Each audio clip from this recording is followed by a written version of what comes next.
Well, hi everybody. Welcome back to Relentless Talk Radio. I'm here with Shane Orlando. I'm just doing a little bit of last minute changes here to my screen. So, Shane, tell everybody who you are and what you do. It's good to see you.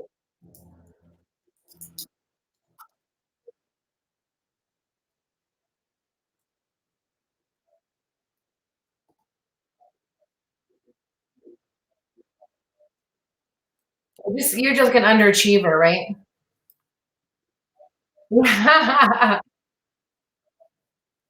So you and I'm gonna let me hang on. Let's get this up here. All right, there we go. Now we're right. Boy, that 5 seconds went quicker than I thought. So you and I met in BNI a bit back ago. We met in BNI in 2017, Probably 3 years. 3 years ago. 3 years ago. Mhm. And Yep. we were both growing different. I was growing a different company at the time, and I'm fighting with my screen right now, so I'm just trying to get undistracted. Okay, so I mean, so you and I sat down for one-on-one, and I remember the auto body shop, and I remember National First Response is a software company, correct? Yeah. Well, there's the restoration business, and it has a software arm to it also, something we developed to manage that company that other people use also. And I remember being fascinated because you didn't kind of come from a business background. You've kind No. of built this mini empire just yourself. Well, I mean, I certainly didn't come from a business background, but I didn't do it myself. It's finding good people and finding the right people and knowing to do that, right? So, Right, yeah. right.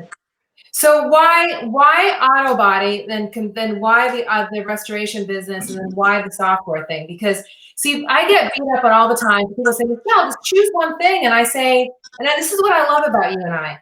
How can you choose one thing? I mean, we're both athletes. We both have a very intense needed philanthropy community piece to it. The auto body thing, the restoration thing, though. How did that happen? Well, I'll tell you, when I was younger, I started with paper out at 8 years old. At 13, I used to jump in the back of my dad's truck and go frame houses, so I learned construction. Bought my first car at 15. Of course, I didn't have any money, so I learned how to fix it myself. And I was framing houses shortly after I dropped out of high school in 17 for a few years and decided that I didn't like the sun so much, and had a few friends ask me to fix their cars. They knew I was fairly handy painting cars, and then that turned into a business. So I later went back to what I knew as a child and started, a construction company in '04. So that's kind of how that happened. The body shop was initially custom painting. About 15 years into that, I started doing a bunch of insurance work.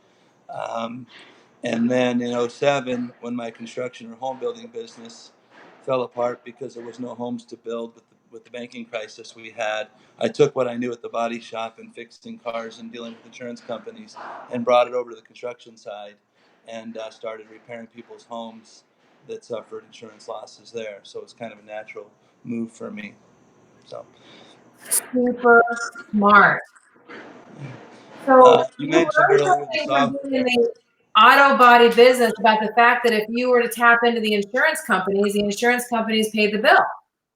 Yeah, unbeknownst to me, I certainly didn't do it for this reason, but luckily for me, it was recession proof mostly. So I was very lucky to go through a few recessions in the last 30 years that hardly impacted either one of those industries. Outside of the fact that a lot of people this last go around got into the restoration business.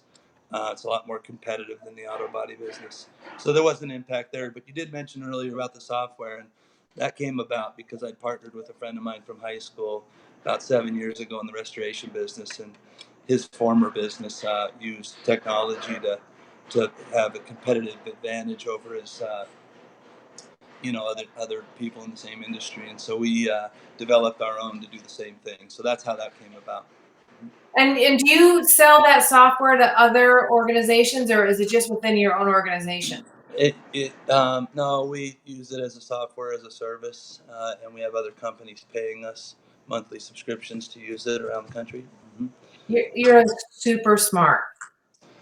So Well, every time there was a shift where some people would say, you know what, the economy's bad, no one's paying anymore, I'm out. You didn't do that. What you did is you repurposed what you thought was going on and found another way to make money over and yeah. over again. Well, just being able to pivot and make some changes is very important, right? Especially nowadays. I will tell you that 10 years or 15 years ago, I used to try and do 4 or 5 things at a time. And like you said earlier, um, most people have said that you should focus on one thing and you'll do really well. I do agree to some degree about it, but boy, it looked like I had a crystal in '07 when everything fell apart. I had multiple things going on rather than one thing. So some of those survived and some of them didn't, but fortunately I had more than going on at the time. Uh, I don't know that that's for everybody, but it's something that I like to do. I like to stay busy and always looking to do things. And I mentioned earlier, I have a lot of really good habits. People ask me what my secret is, and it's mostly that. I get up every morning and I just move forward, right? Whatever that is. So. Well, I agree with you. I have several different funnels of income, and people were always trying to get me to focus on one funnel. And relationships are key for me. So I build relationships in a lot of different ways and a lot of out of the box ways. And those relationships end up being monetized in multiple different ways. But I think that to me, that's smart. Because if Mm-hmm. one thing's not working or one thing's growing, you can have the other thing fill in the blank. And if you have several of those things going on at the same time, then when you have a lull, you're able to kind of get through it, long Yeah. term. So I think you and I think a lot the same way there. So is that Yeah. the biggest lesson Oddly about enough. business? Having Excuse me. having multiple streams of income? What's your biggest lesson you've learned about being in business? Oof. Well, I have to tell you, I it's really know your value, right? I can remember early on in my collision industry, my body shop, and growing my business. I can remember my first $600 paint job, $800 paint job, $1,000, 1,200, 18, $2,000, and then my $20,000 paint jobs. And the growth that I experienced from my first paint job to the last paint job was mostly in knowing what I was worth. I see a lot of business owners and people that I talk to that aren't charging enough for what they do. And that's huge. It's a huge lesson to learn. Um, I think it's imperative that you go through that, right? It's a very valuable lesson, but that was one of the big ones. Um, and then, of course, delegating was a big one, right? Get out of your own way. That was huge. Um, I probably micromanaged there for a long time, and learning to trust other people and that people are better at things than you. That was huge for me too. So sure, a lot of business owners suffer in a lot of those same areas, and that was a big deal for me. So, and then if there's something you don't know, go out and learn it, or find somebody that knows it better than you and hire them. So, You and I have a similar approach to things. You can always learn how to do stuff. People will say, "Well, I don't know how to do that." Well, so I don't either. Let's figure it out. I yeah. don't know. I just learned something as we were getting on. I didn't say everything the right way. And every day I'm on live, and I learn something new every time because they're constantly shifting and changing the software. So I'm learning on the fly all the time. I just have discovered in over time that if you wait to know all the details, you're never going to do anything. Hmm. You just got Yeah, to there's a great saying, right? Jump off the cliff and build your wings on the way down. And absolutely. it's not And for you know what? everybody, but at least you do get started, right? Most people aren't afraid of failing; they're afraid of success. Or what people are going to think of you. Which kind of leads me to the quote today by Marianne Williamson. Did you hear me read the quote earlier? I did, yes, I love did. I that. knew you love that quote. Absolutely. So, when was a time in your life where people wanted you to be small and you said, "Nope, I'm going big"? Oh, well, I feel fortunate that I've had a lot of really great people in my life that have always championed my success. There's certainly, uh, you know, communities in my life and people in my life that I'm sure that isn't the case with, but I try to surround myself with positive people, and I create the world that I live in. And so, um, I think in my case, given both of my businesses are in the insurance industry, it's constantly trying to go small. There's policies. The industries have become about profit and not people. Um, about their shareholders, and so a lot of deception in the industry. So, for us, it's always trying to advocate the consumer, or educate them and advocate for them, and getting a safe repair, either it be on their house or their car, and getting paid for what they deserve to be paid for. So, um, in, you know, I'm probably the largest independent shop in the valley, by revenue, and I would say that that's by doing the right thing for people and having their back. So, um, the industry as a whole is always trying to have you be small. It's there's insurance preferred programs and network programs, consolidators that are buying up stuff around the country. It's made it challenging. So, Did they but for ever try myself, to do something unsafe for a car that you've had to fight about? oh, a lot of Or a stuff. home, either or. They want to use used parts, aftermarket parts. They don't want to pay for manufacturers' procedures that are repair recommendations, that kind of thing. So we're always having to provide that proof that it needs to be done. Uh, I wouldn't say that all shops uh, are out there doing unsafe repairs, but they're doing what they know, and maybe Mhm. they don't know what they don't know, and they're not doing the research to find out or stay educated on the repair processes and make sure that cars are being repaired safe, um, and that they're being paid for everything they do. So, So yes, there's a how lot many of people. guys do you have working with for you collectively right now? Oh, I'm like 67 employees, something I'm really proud of. I never thought I'd have 20 when I was a teenager, and here I am today with a lot. And we feed their families and their kids, and I've mentored a lot of people over the years in the industries I'm in. Something I'm certainly proud of. I love doing that. We have kids at the body shop annually, or for summer internships, at both the body shop and National First Response. That's something that's exciting. So, but yeah, no, 67 people. I mean, that's the first thing I think of when I think of people is that you're responsible for 67 families having dinner every night. Oh boy. I mean, that's crazy, right? You haven't got the luxury of being a chicken shit. You got to get out there and do your thing because you've got that many people counting on you, right? Yeah, oh yeah, yeah. It takes an army, man. We all have to do our part and make it happen. Yeah, and Mhm. that is definitely not going small. Like, you could have made a decision just to be, and it's not just, I'm gonna rephrase that. Because I say to my love all the time, he says, I'm just a mechanic. And I say, no, we'd be shut out of luck without mechanics. I mean, really, we would. Nobody'd be able to go anywhere. I mean, mechanics are right up there with doctors as far as I'm concerned. So I don't think that it's just being a mechanic, but you could have chosen to be an employee as opposed to an owner.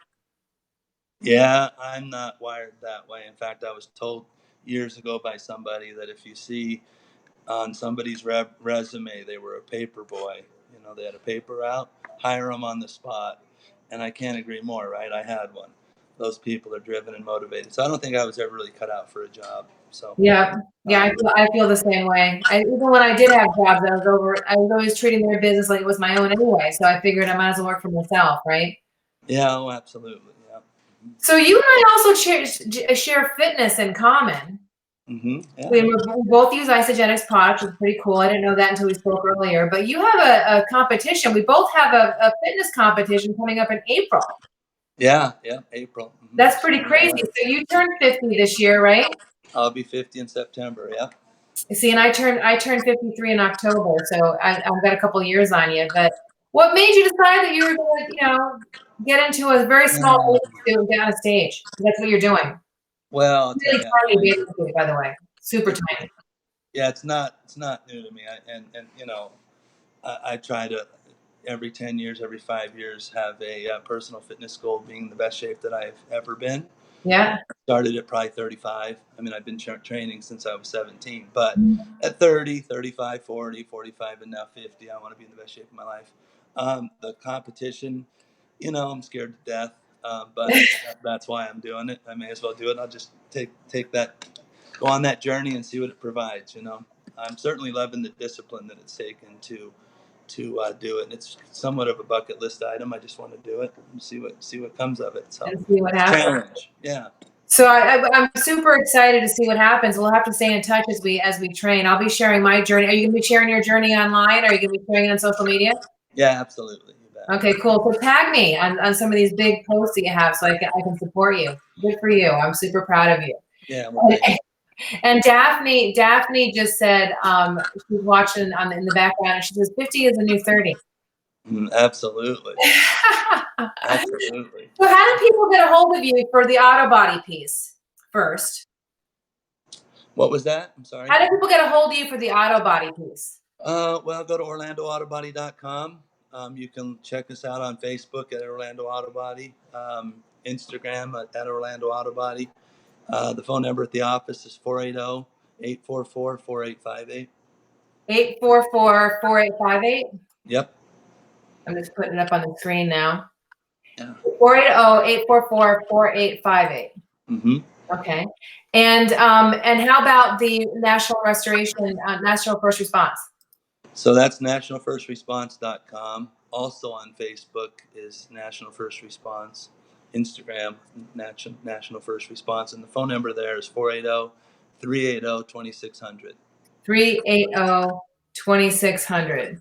Mm-hmm. So I just put that up on the screen too. Both of those places, we do free estimates. So we come out to your home and we'll charge for that. If you bring your vehicle by, we'll do a free estimate for you.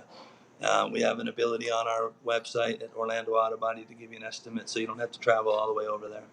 So if that's something that'll help people, it's there. And we're here to help. Shane, I really appreciate, we haven't actually physically seen each other in a while, but we do spend an awful lot of time supporting each other on social media. I always really appreciate when you pop onto a social media post of mine and show support. So thank you so much for doing that and for making the time today to be on Relentless Talk Radio. And I'm super proud of you. I mean, I really am. You could have gone small and you went big, and you're feeding 67 family, and you're doing it in a really big-hearted, honest, sincere way. And I think that, men like you are what make the world go around. So thank you so much for being the man that you are. Well, thank you, and I would say the same about you. You were always there, champion, the underdog. You got a big smile on your face all the time, and you certainly uplift people whenever you're around. So I love following you on social media. You're doing big things. Thanks a lot, Shane. Have a good rest of your day, okay? You Merry too. Christmas, and say hi to your wife for me. She's beautiful. All right, you betcha. Have a great week. Thank you. Okay. Bye-bye. Bye-bye. All right, everybody, that's a wrap. It's episode 51 of Relentless Talk Radio. I really love talking to Daphne and Shane today about how not to go small. And there goes my alarm to get ready to go to the gym. So I hope everybody has a really great day, and I will see you. The next broadcast is going to be Christmas Eve. It'll be a recording because most of us, the two people that I'm interviewing next week, are going to be away, and so am I. So tune on to Relentless Talk Radio next week at 2:30. There will be interviews there, but they won't be live. So thanks so much, and have a really great day, everybody, and be relentless. Take care.